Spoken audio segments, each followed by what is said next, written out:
Hello, everybody, and welcome back to the Barbell Therapy Podcast. I'm your host, Dr. Brett Scott. With me on today's podcast, we had Tony Pica.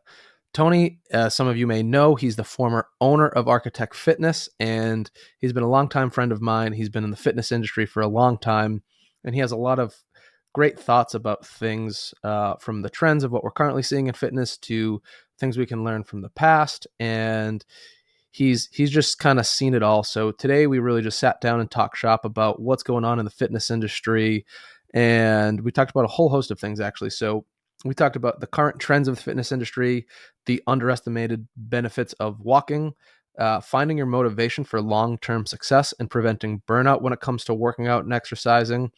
We talked about the need for multiple metrics with goal setting and not just looking at body fat. Too many people fall off just because they're not losing weight when there's a whole host of benefits that come from working out that not everyone sees because it's not right on the surface of what we look like. We talked about social media and its negative effects on mental health and how scrolling social media looking at professional bodybuilders all day is probably not the best for you and your goals. We talked all about big butts and, and how that is one of the current phases we're in with what people are trying to acquire and if that's realistic. We talked about having realistic expectations from your training and what you're trying to get to as a goal and how to set these realistic expectations for yourself versus what you think you can achieve based on what you might be seeing from Instagram and TikTok and what have you. We also talked about my own personal thoughts on remote coaching. Who is it for? What benefits does it have? What shortcomings are there that come with it? And then the end, we kind of talked about owning your own successes and failures, and that what you want versus what you need as an athlete might be different, and how to kind of come to terms with those things and looking at the big picture of maybe you don't need a new coach. Maybe there's things you need to do or focus on or overcome some mental battles that we've seen a lot with different athletes with our times as coaches. So I think you guys will all like this podcast, just a lot of our own personal thoughts on things that are going on currently in the fitness industry. And so if you like this episode, please leave us a 5-star review, share it with your friends, and subscribe to our channels so we can help more people just like you. Again, this episode is brought to you by Arkitect Fitness and Barbell Therapy. If you have any questions about training, rehab, or things you'd like to see on our show, please email me at Brett, BRETT, at barbelltherapyandperformance.com. And if you would like to trial any of our services from training or rehab, use the code BBT20 for 20% off your first round of services. Hope you guys enjoy. All right, everybody, welcome back to the Barbell Therapy Podcast. With me here today is our long-awaited guest, Tony Pica. Pica. Pica, sorry, I always do that. It's just I've thought it was that for so long that that's how I say it. Yeah, Sometimes I self-correct, but not always. So Tony is the former owner of Arkitect Fitness and a longtime friend of mine, a great weightlifting coach, a great person.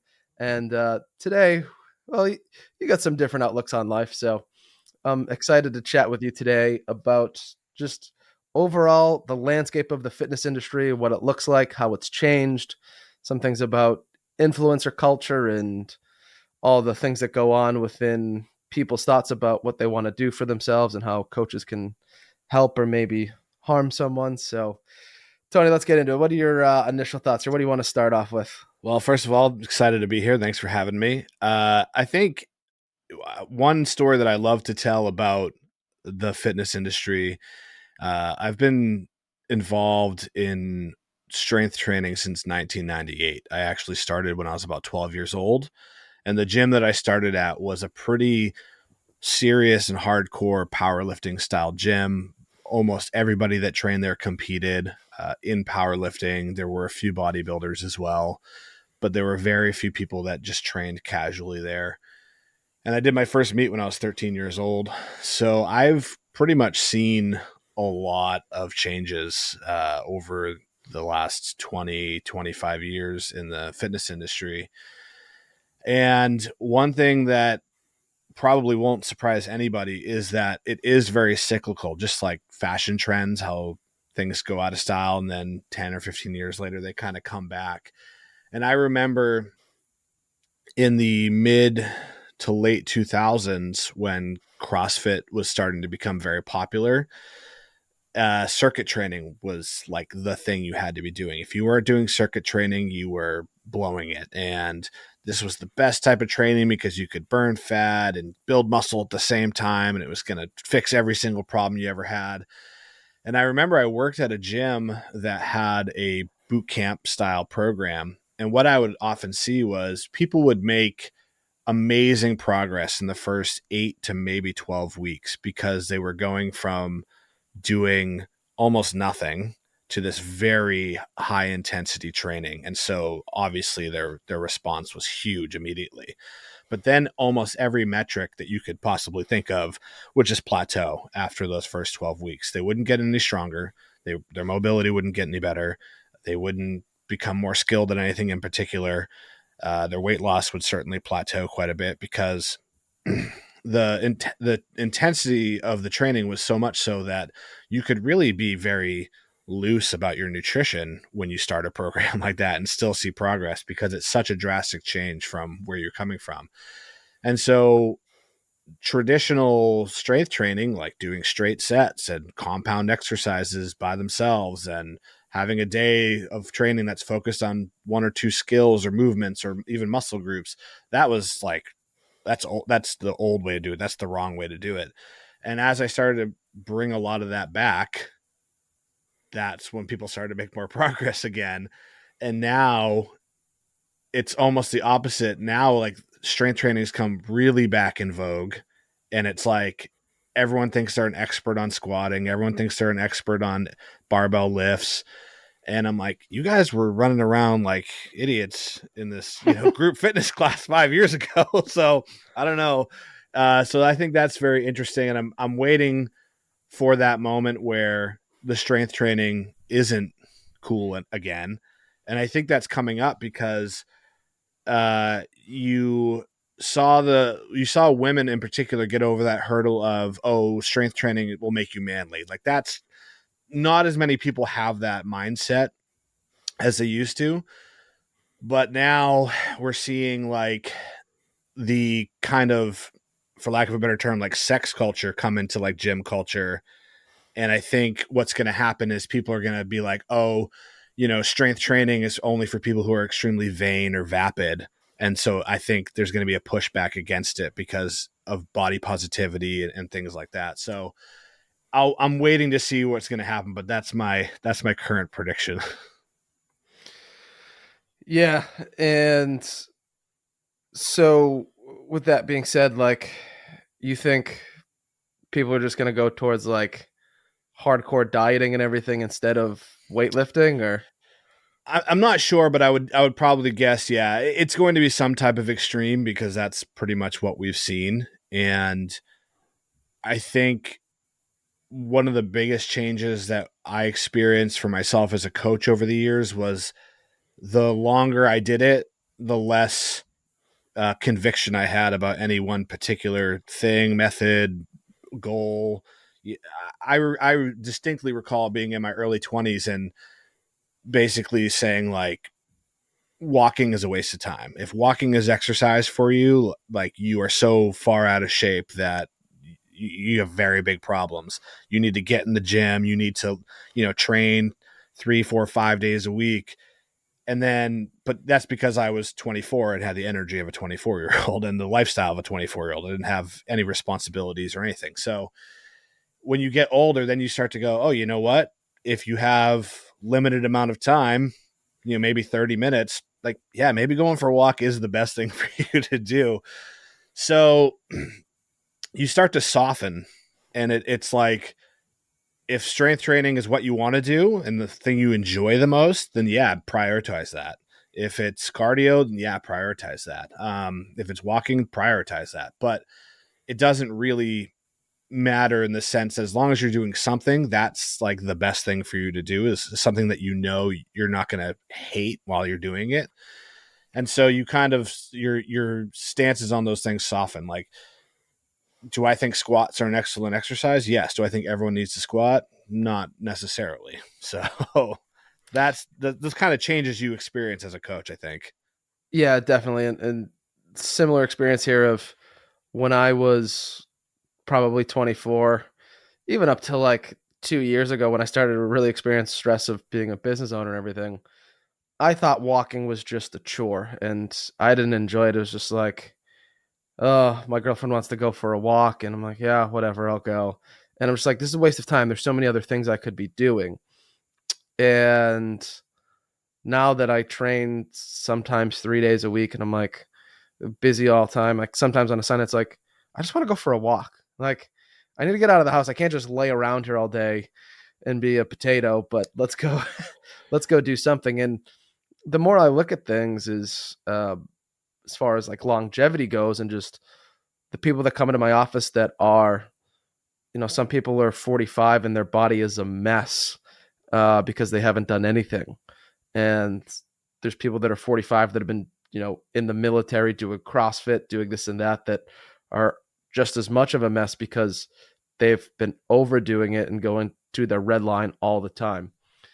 And the people that are in their 60s and 70s that come into my office that are the healthiest are the ones that have been on a routine walking schedule for like the past 30 years of their life. And you're just like, this whole moderation thing, there's really something to it. There really is, and I can't overstate how important it is to do something that you like to do. I think strength training is unquestionably the best method as far as time input versus results back. But if you don't enjoy it, you are going to have to force yourself to do it. And I don't care how motivated you think you are. If you are doing something you really, truly do not like to do, you will not stick with it. You will fatigue in your ability to force yourself to do it.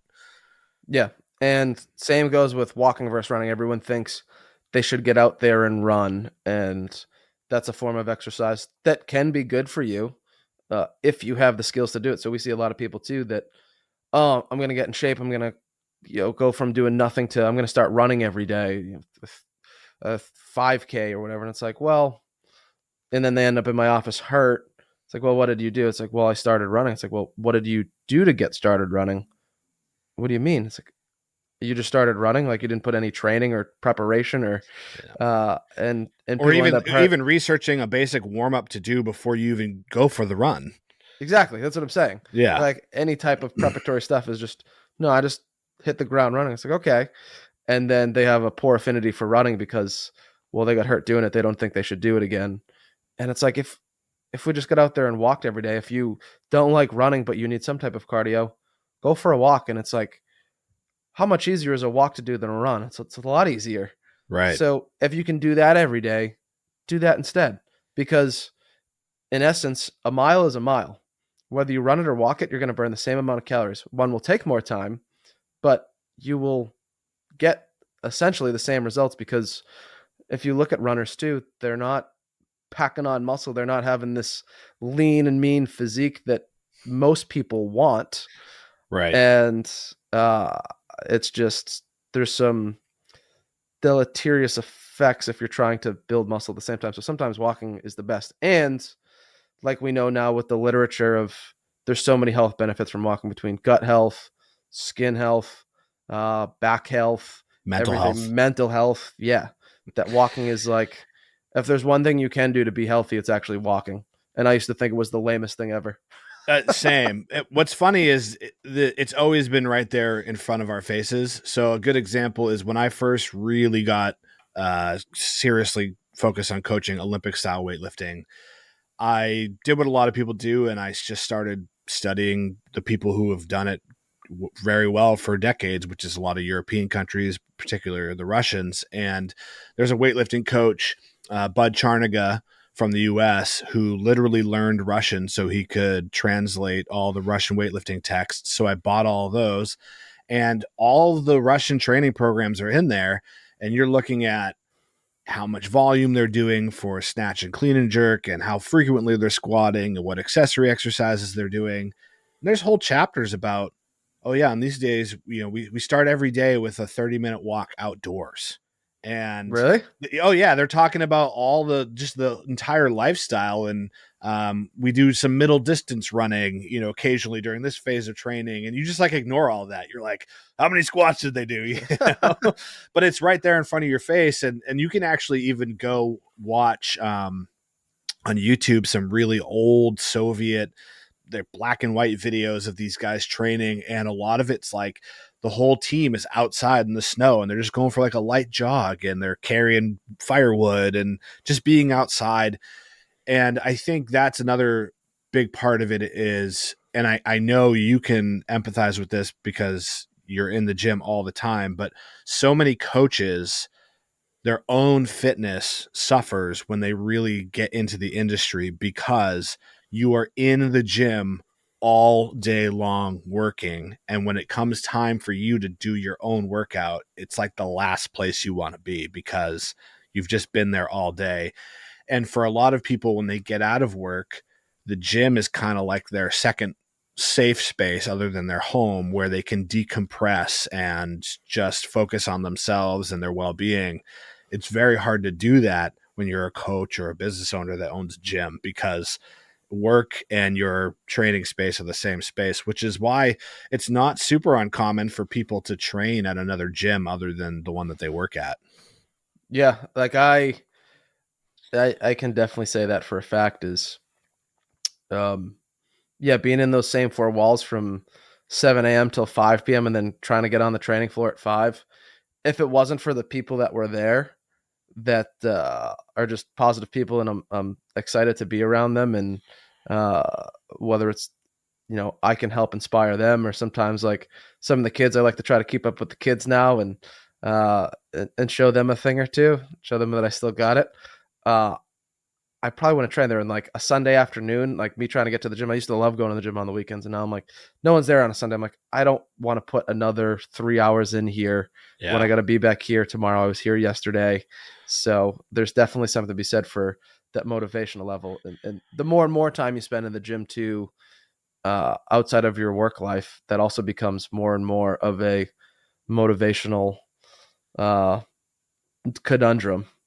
Yeah, but I've seen clients suffer from it too. There's people who are extremely motivated and they might start with 3 workouts a week and then they get addicted to the results that they're having, so they want more, and so they up it to 4 or 5 or even 6 days a week in the gym.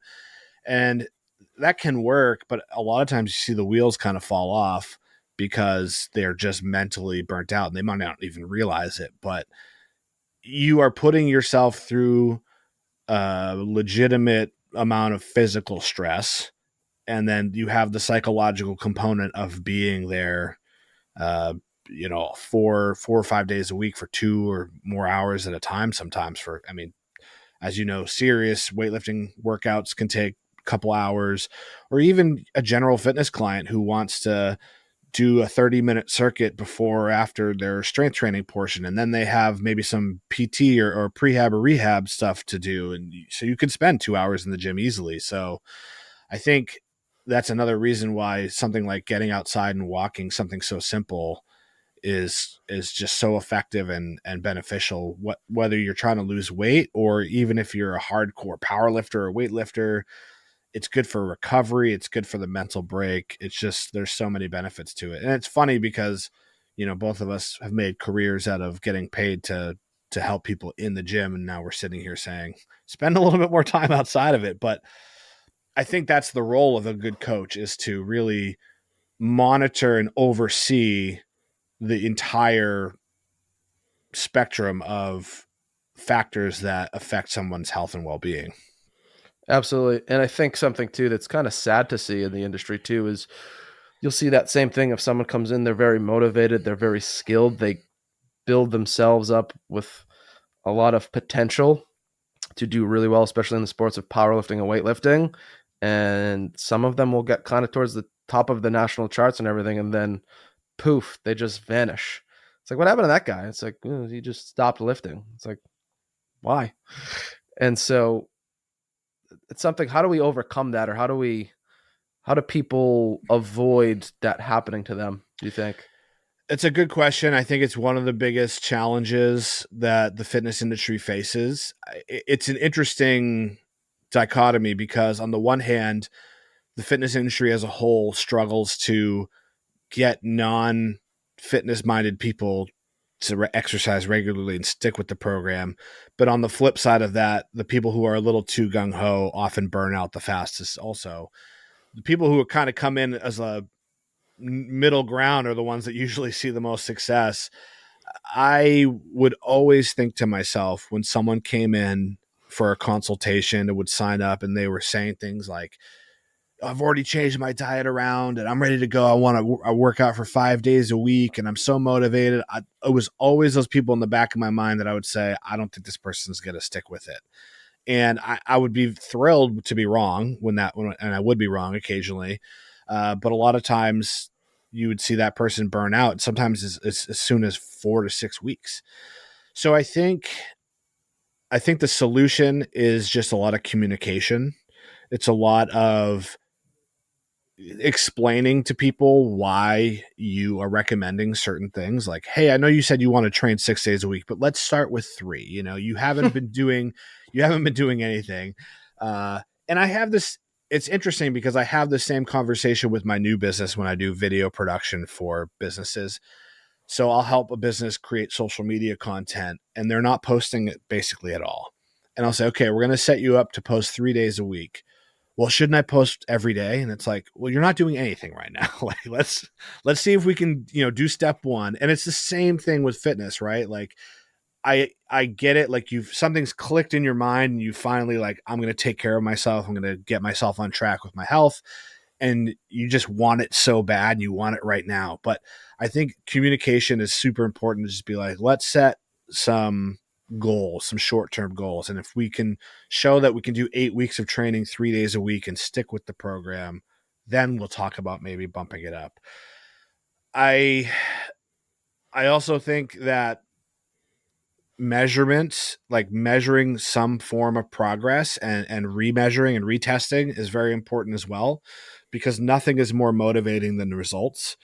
So if you don't have a good way to track and a very clearly identified goal too, because sometimes people come in and will say, I just want to be more healthy. Well, what does that really mean to you? Does that mean having a smaller waist? Does that mean being able to run a mile in a certain amount of time? Does that mean being able to bench press a certain amount? It's all, there's no, clinical definition for healthy really. So it's different for everybody. And I think just kind of like tempering expectations is the key to success. But I would always say that if somebody signed up for the gym between November and January 1, before the first of the year, that client would be the most successful and stick with it the longest. Because so many people have the attitude of, oh, I'll just wait till after the holidays, right? You have Thanksgiving and then you have Christmas and then you have the New Year and you have holiday parties and family parties, and everyone thinks, oh, I'll start on, it's like the start on Monday version of, the yearly calendar. So when someone would start that period of the year, I always knew, like, this person's genuinely serious about, they want to do it now. And people that join that time of year always would stick with it the longest and have the most success. Yeah, absolutely. And as far as, yeah, looking at people being healthy, it's like just because you can squat a lot and you go to the gym does not mean you're healthy. There's lots of aspects to health that um, there's plenty. I've seen guys and the way they lift and the mental side of their lifting where you're like, you're not healthy. Mentally, you might be unstable, and you are trying to use fitness to deal with things that probably need a cognitive behavioral therapist to really get to the deep roots of. Yeah, there's a lot of underlying issues with people, and I think it's important to remember that there really is no, like, perfect health, and there's probably never going to be a time in anyone's life where, like, every single box is checked. And I think that's one of the reasons why I kind of hate the fitness industry, is because it is so much based on aesthetics.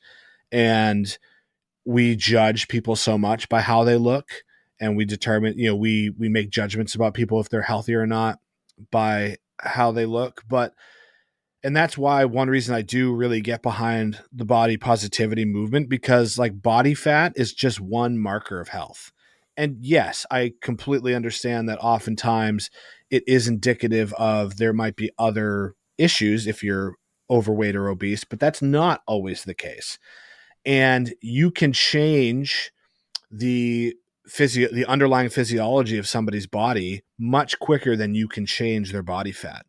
And as a doctor, you've probably seen this where someone comes in, they're overweight, they have high blood pressure, they have high cholesterol, they have a high resting heart rate, they have zero work capacity. They just fatigue so quickly.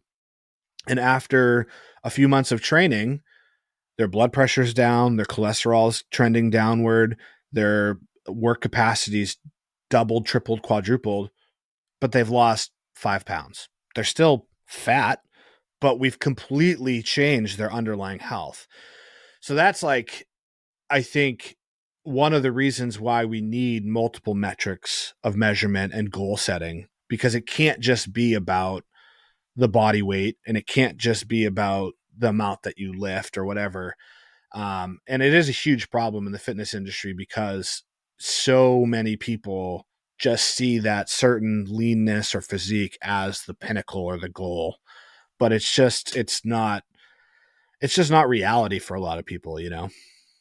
Absolutely. And we're starting to see that now with we're doing some sales trainings and things. And uh, I think people even internally think to themselves, like, I want to do this for the vanity and to look good naked. And that's cool. And I think we all want that. Like, no one necessarily wants to walk around and be fat per se, but there's got to be something else there too if you want to do this successfully for the long term. It's like, and I see this now more with the older populations of people coming in their 50s and 60s that see how frail their parents might be, or even people their age, that it's like, damn, like everyone around me has osteoporosis and heart disease or whatever, and everyone's got high blood pressure, high cholesterol. It's like, and I went on a hike last week and I couldn't keep up with my kids. It's like, Yeah. I got to do something about this. And like, if you have a motivation like that, I see that as something that is far more beneficial to themselves in the long term than just, yeah, I want to lose some pounds and look better. Yeah, it's a better why. And Yeah. having a really strong why is really the key to long-term success. I think the problem with having an aesthetic goal, and I really hate to tell people what their goals should be. That's always been my thing as a coach. Like, I'm not here to tell you what you should want. I'm just here to help you get what you want. And with as long as what you want is really reasonably healthy. But I think that I've seen people who looked fantastic physically, aesthetically speaking, super lean, very athletic looking, and they thought, "Oh, I'm still overweight," or I still don't look good," and I'm like, "Oh, yeah, there's like some body dysmorphia going on here." You know what I mean? And that's at that point you're bridging into a mental health issue that is not really appropriate for a lot of coaches to handle, and it should be referred out. But that's a very difficult conversation to have with a client. And I've had clients who have quit, the gym, or wanted to completely radicalize what they were doing in the gym because they weren't happy with the results. Completely blew up, fell off the wagon, went from 100 miles an hour to nothing, gained a bunch of weight, lost a bunch of muscle, lost a bunch of fitness, and then came back and was like, wow, I'm looking at photos of myself from when I thought I was fat, and I wish I looked like that now. You know what I mean? So the difficult thing with visual goals is we can really deceive ourselves as to where we are, and it's not a super tangible, it's not a super like measurable thing. Yeah. And something else is, you can have a weight loss goal, but you need to get to the the inner core of why do you have that weight loss goal or Right. that physique you're trying to attain? Because it's like, am I trying to impress people? Am I not impressed by myself? Is there some inner critic in here that's telling me that I'm not good enough? And getting to that and maybe around that somehow, and that like there is something here that's valuable to me that I want to do this for, is going to be much better all around, especially that mental health, body dysmorphia type thing that I think a lot of people are saying, especially with like the social media now of um, it's just so unrealistic of these goals people can start to have because of what they're just scrolling through on their phone all day. Yeah, I mean, I will admit I spend some time at Planet Fitness because it's a cheap way to have an access to a ton of cardio equipment. And as people who know me know, I'm not really medically cleared to do any serious strength training right now. So for me, it's great to spend $10 and have access to treadmills, ellipticals, stationary bikes, stair mills. But you go down there and you will just watch every single woman that comes through that gym is now doing hip thrusts because now it's like the thing to have a big butt. And I'm glad people are pursuing fitness and they're in the gym. I don't want to like sound like, oh, you shouldn't go at all, but you watch, I will literally be on a treadmill for an hour and I'll see 20 people come through and they all do at least 20 to 30 minutes of hip thrusting. And it's like, whoa, why are you doing that? Because you went on social media and you saw someone else who had a big butt and they're getting tons of likes and engagement and attention and you're like, I want that. And so that's again, it's basically like the what we're seeing now is how it was in the 90s when it was like extreme weight loss and people needed to be just as thin as possible, and that was the look and the aesthetic. And now it's big butts, and it's for guys too. It's not exclusive to women. Um, but I think for whatever reason, men have always been a little bit always tacked to the dumbbell rack for the curls. The big arms has always been the thing for guys, but it's just like this aesthetic goal, and it's like, well, when is your butt big enough? When are your biceps big enough? You know what I mean? What How do you know when you've accomplished the goal, I guess? And you could say, well, it's when I'm satisfied with how I look, but again, that's just it's so ambiguous, which makes it dangerous in my opinion to a degree. It goes back to communication as well, because like you said, a lot of times people will come in and they'll have a specific goal for their body weight. And if you dig into that and really communicate with the client, well, why do you have that number in mind? Sometimes people think they're going to look a certain way when they hit that number. And then you ask, well, if you look that way before you get there, are you going to be happy with that? And they'll be like, yeah, I think so. Sometimes people say something like, I used to weigh that much, and that's when I felt like just my best, like healthiest. Like I felt I didn't have any problems sleeping or, tying my shoes or getting in and out of my car or whatever. And I think that's valid. You're like, yeah, you just feel a little bit lighter and more fit when you're at that body weight. And so that's fine. But it can be really nebulous, man. Absolutely. And looking at that whole fitness influencer culture of the big butts and big biceps, I think it sets a really poor expectation for people of what they can achieve, what they think they should achieve, how easy it could be to get there with the buy my program, follow this, and you'll have, the biggest butt in the world. And um, what's Yeah, you know interesting, who has the biggest butts is the people that were born with the biggest butts. Like yeah, you can make your glutes larger by training them, but the people that genetically just had large glutes always have the biggest glutes. So and people, someone will, you see it happen all the time, but it's like someone just genetically has that predisposition. They get involved in the fitness industry, and those are the ones that sell the most online programs. yeah, and it's not just all about muscle too, but it's about fat deposition. So, Right. uh, I can't believe we're talking about big butts, but But that's where the fitness industry is, you know? So yeah. um, Fat deposition is the thing too, where we all genetically have a different.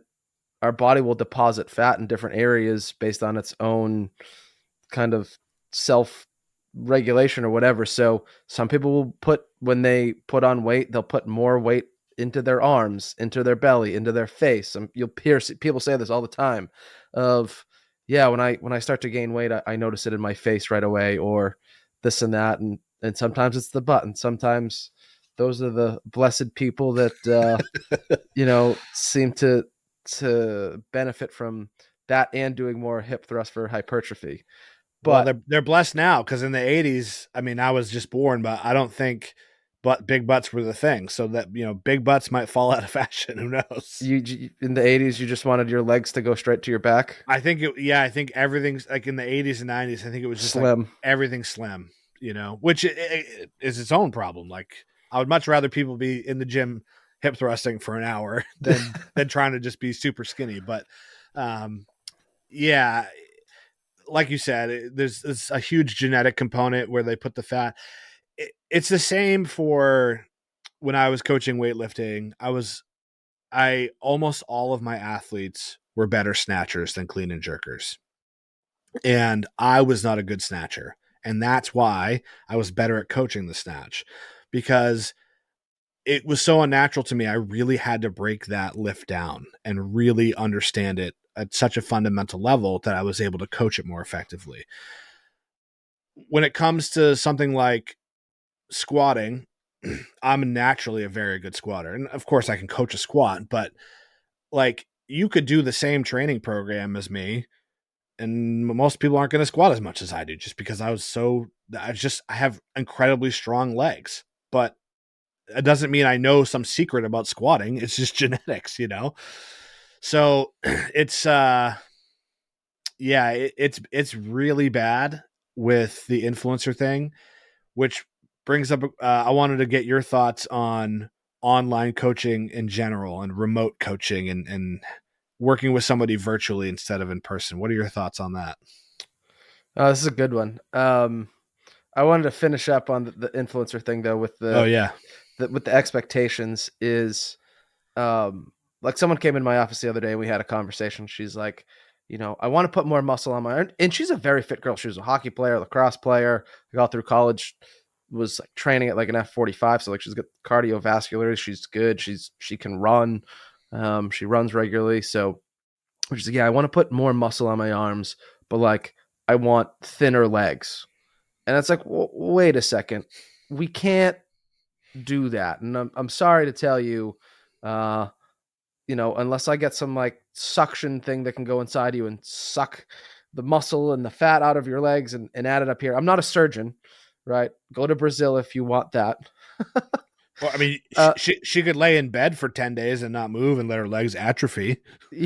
yeah, right. That you're not going to tell her that as a health professional.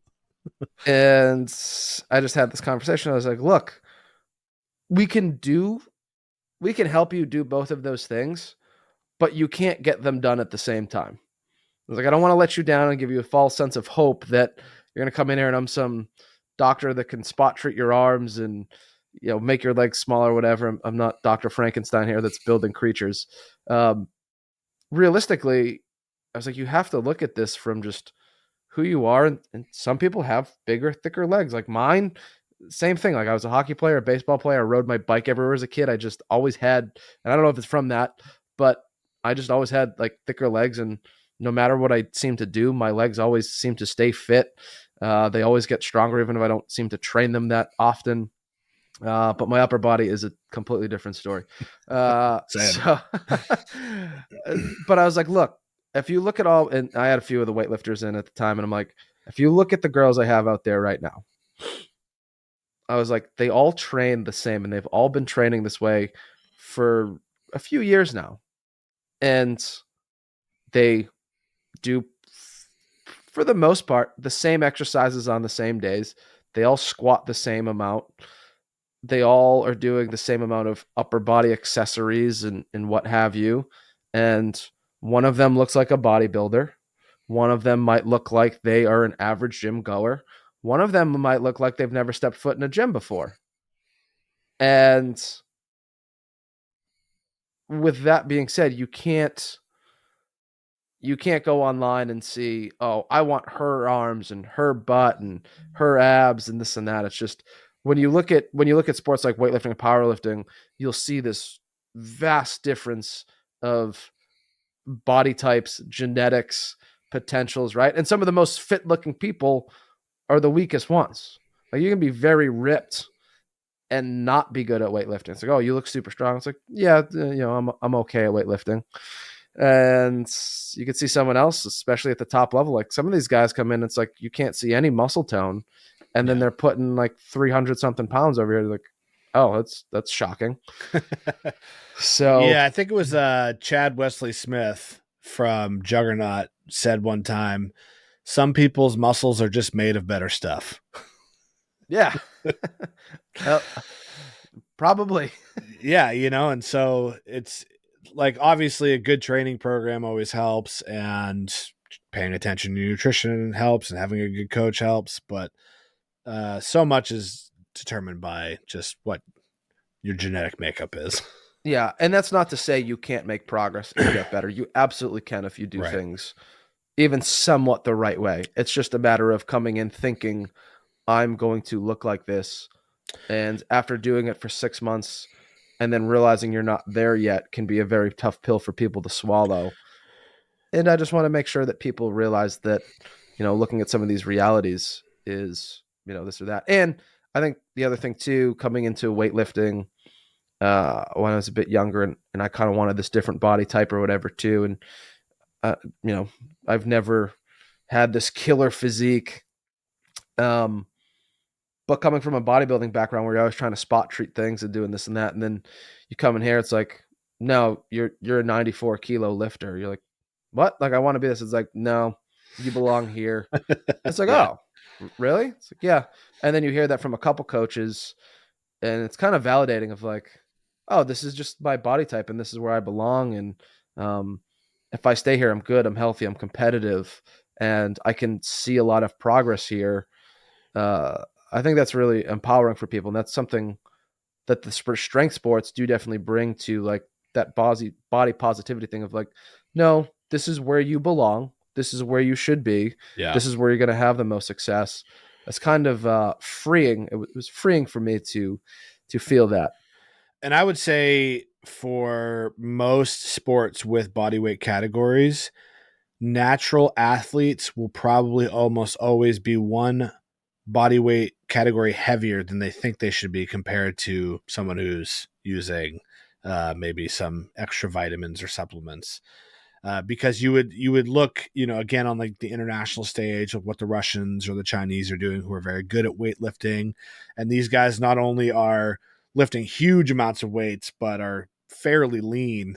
Some of them are almost like stage ready for like bodybuilding type competitions, and you're like, something about that's not right. And so a lot of times, like when Gunnar started at weightlifting at 18, he's like, I got to be an 85 kilo lifter. I got to be maybe even a 77. And I was like, nah, dude, you're going to be in the 90s. You know what I mean? And he's Poor not, Gunner. yeah, he's 5'7".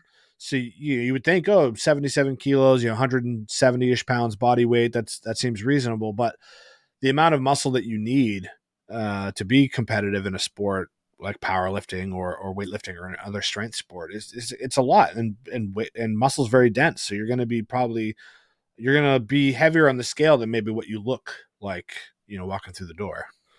We have to make sure we get Gunner a thick shirt, a thick AF shirt. Yeah, All right. So your question was about what are my thoughts on remote training? yeah, because that's was very popular during the pandemic, and is still somewhat very popular, but I think maybe dwindling a little bit. Yeah. So I have mixed thoughts on it. I think it depends on who you are and where you're at with things. So, um, a good story I have is one of my athletes. He's been with me for quite some time now. and he used to be in the gym with me every day, and he was pretty new to lifting and very new to powerlifting, and he wanted to get better, and he had a lot of motivation, and he'd be there in the gym every day with me, basically kind of by his side, at least in his vicinity.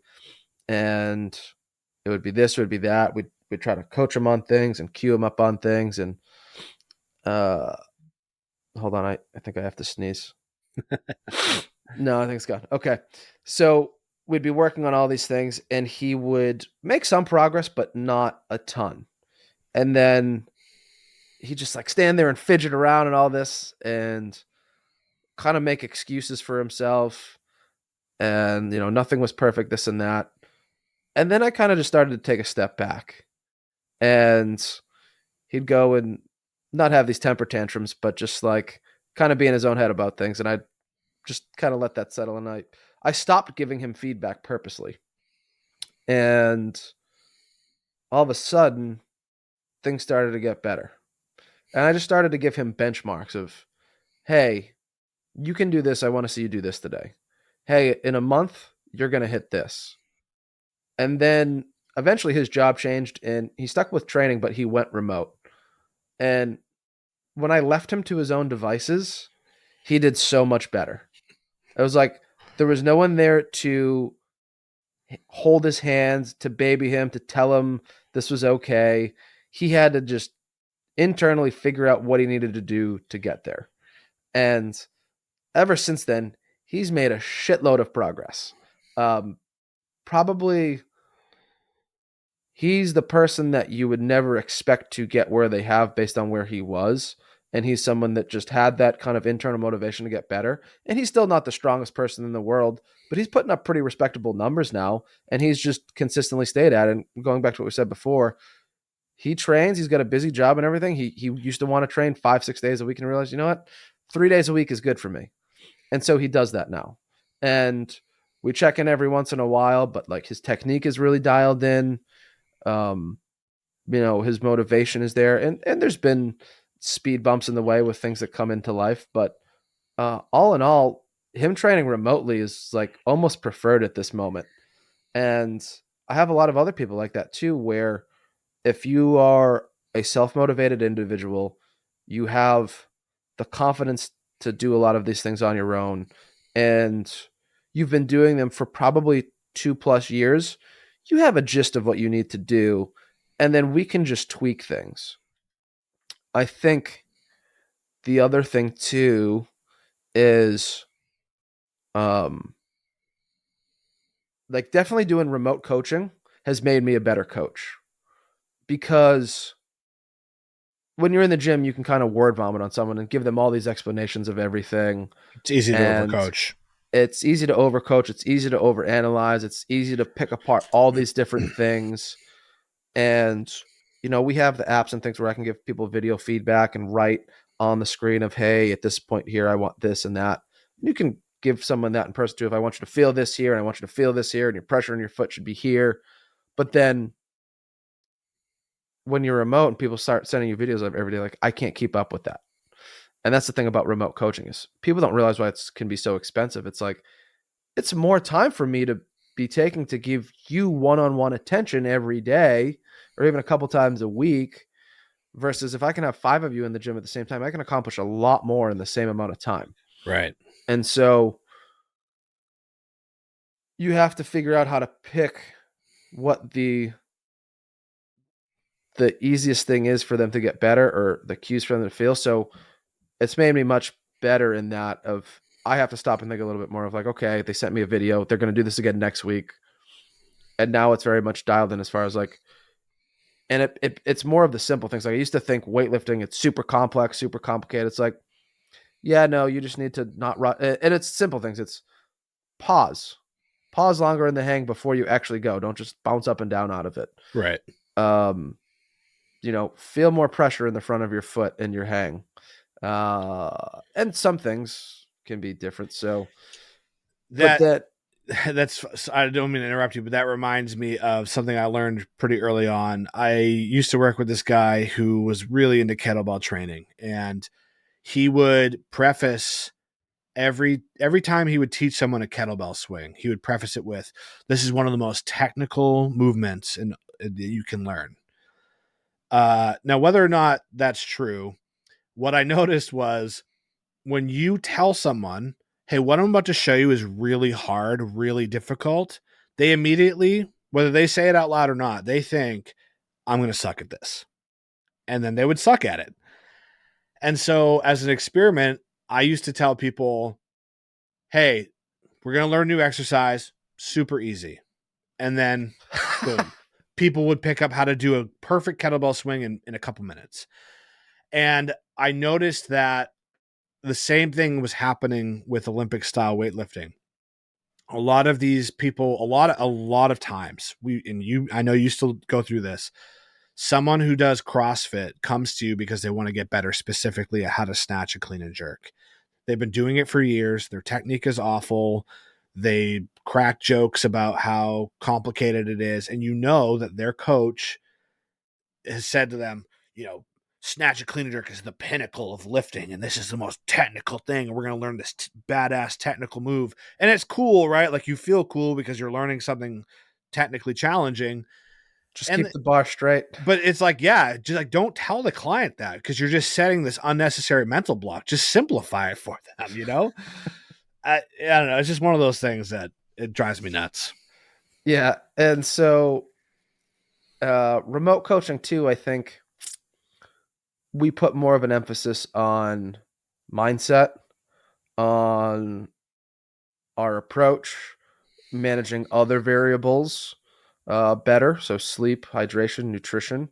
People start to, I've found the people that do remote with me, um, and not to say people that are in person don't get this, but um, I think it's just more of where our focus can be put better with remote is they start to learn how stress impacts their lifting more, um, realizing how stressful their life might be or lack of stress or how it affects training.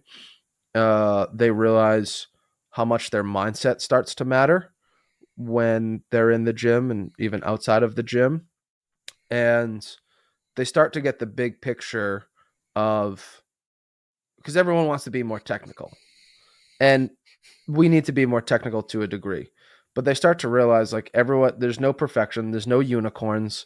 And if you see a unicorn in the gym, it's probably a donkey with an ice cream cone on its head. Nice. But it's we all have different nuances to our movement. And in the grand scheme of things, it's about showing up consistently, putting the work in, and trusting the process and doing that. And I see people on both ends. So I have people that are hybrid too. And that's kind of the perfect Yeah. mix of come in, like let's go over some of these things that let's highlight some pieces of the week that are really good, and then some things that need some improvement, and that can make a big difference in the long term for them. Where if someone is new, the only thing I would say about seeking out an in-person coach, the importance of it is if you really are trying to improve your technique rapidly, and you really don't understand what you're supposed to feel, what it's supposed to look like, what the timing of it should be, those are times you should get an in-person coach. And there Yeah. definitely is, like I have someone now. She has been a strength coach for years. She's a pretty well-rounded power lifter, and but she's kind of burnt out from it. She wants to just change her training up, and she understands weightlifting. She just doesn't have the movement control yet. And so I can still coach her. It's different. It's a little bit harder. Will it be as fast? No, but I'm still managing her powerlifting and we're changing some things. And she has some orthopedic issues that we've been able to program around that her former coach, I don't think did a good job of. It was just kind of this like push through pain. You're fine. Yeah.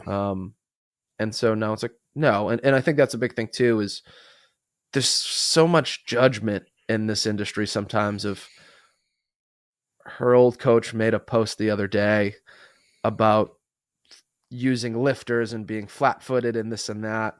And he's saying that you need to squat in flat shoes and you shouldn't use a heel, and he's not that Okay. strong anyways. So I don't know what his point was.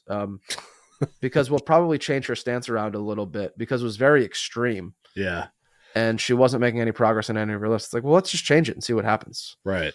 And so doing that, but these other coaches are going to put all this pressure on you to change your mind about it, and they have their things to say, and they'll look at this athlete with me as their new coach and judge, well, why you doing cambered bar squats and this and that, and it's like, fuck off. Yeah. Like, we're not doing it to get her stronger. We're doing it because her back hurts, and this one doesn't hurt her back. Right. Right. And we're Yeah. getting some type of stimulus. And with remote programming, sometimes like that's all you need is, how was your pain today? Okay. These are your parameters. Go do this. You're going to be fine. I don't need to handhold you if you've been doing this for years. Would I like to have you in the gym a little bit more to go over like holding positions and things for weightlifting? Yes. But in the same breath, what we're doing now too is like I gave her some variations. I'm like, yeah, this isn't quite what I thought they were going to look like.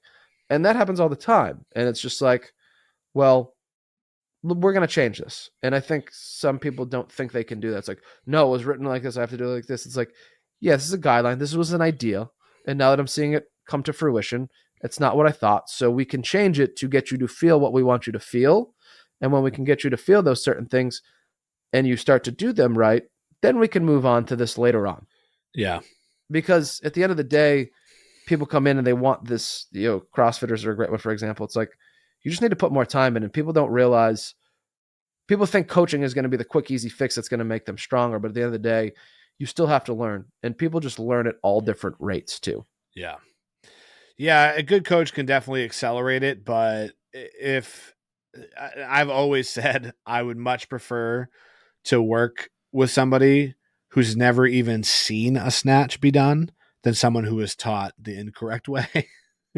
Yeah. It's so much easier to start with a blank slate than try to fix an issue that's been ingrained over 2 or 3 years of training. Because a lot of times when you have someone come from another coach or come from another training system, and they've been doing it for a long time before they realize, oh, this isn't right. This isn't the right way to do it. Because when you're new, you don't know what the right way to do it is. So you have no idea if this coach is showing you the right way to do it or not. And so you just do what they say. And then 2 years down the road, you go, wow, I snatched 135 pounds my first month. And here we are 2 years later, and I snatch 140 pounds. Like that's not right, And that's when people start to seek out other coaching. But I think going back to the remote training thing, that is how a lot of online coaches sell. They kind of, oh, behind this paywall, I have the secret. And it's very tempting for someone who's feeling like, my training's not going well, my technique isn't good, I'm not losing weight, or whatever their goal is, and they're Even scrolling. even when it is going well. Even when it is going, that's a good caveat, because that's true too. Even when it is going, people think like, oh, this coach has the secret, like this has been the missing link to really taking me to the next levels, whatever this guy is or this gal is doing. I think the ideal scenario is a very well thought out and organized training program with the right amount of coaching, the right atmosphere and environment, consistency, and hard effort, hard work. But if I had to pick two things out of that list of 5 or 6 variables, consistency or hard work are probably the most important. Like, we used to have people come in to Arkitect and love it and be like, I'm trying to get my friend to come in. He's super fit, and he just trains at Planet Fitness. And he would love a gym like this, like a real gym, And I'm like, well, you said he's super fit, right? And they're like, yeah. I'm like, well, he doesn't need us. Like, I get that whatever he's doing for a training program might be a little goofy or not optimal, but that person is succeeding because they go every week and they try hard when they go. It's like, could a better program like help? Of course it could, but they don't necessarily need that because they have the two most important variables, which is just like putting in consistent effort. So I think with a lot of people, they start to look elsewhere because they don't want to be real with themselves about that. The consistency and the hard work is not there. They're on a quote unquote great program. They're working with a quote unquote great coach. So they, in their mind, they're like, they don't want to admit that maybe it's something they can change internally about themselves. And when I say consistency, that's not just coming and doing what's written on the program. That is, are you going to bed and getting 8 hours of sleep every night? Or are you staying up and playing on your phone in bed for 2 hours, and you're in bed for 8, but you only sleep for 6? Is that you tell me that you want to be a national champion in weightlifting, but you go out at least once a week and get half in the bag with 6 beers or hard alcohol. It's like, I hate to break it to you, but the top athletes aren't doing that. The most lean people in the world aren't doing that. The people who have the fastest and most sustainable weight loss aren't doing those things. So there's so many impactful variables that people aren't consistent with. And a lot of times it's easier to just be like, I'm going to pay somebody else to write my program. That'll fix it, rather than looking inward and taking that responsibility. And I don't want to sound like, I'm just blaming clients, because I think that scenario is the minority for most of the people I've worked with in my career, but it definitely exists. Yeah, and so I have a good story of that too.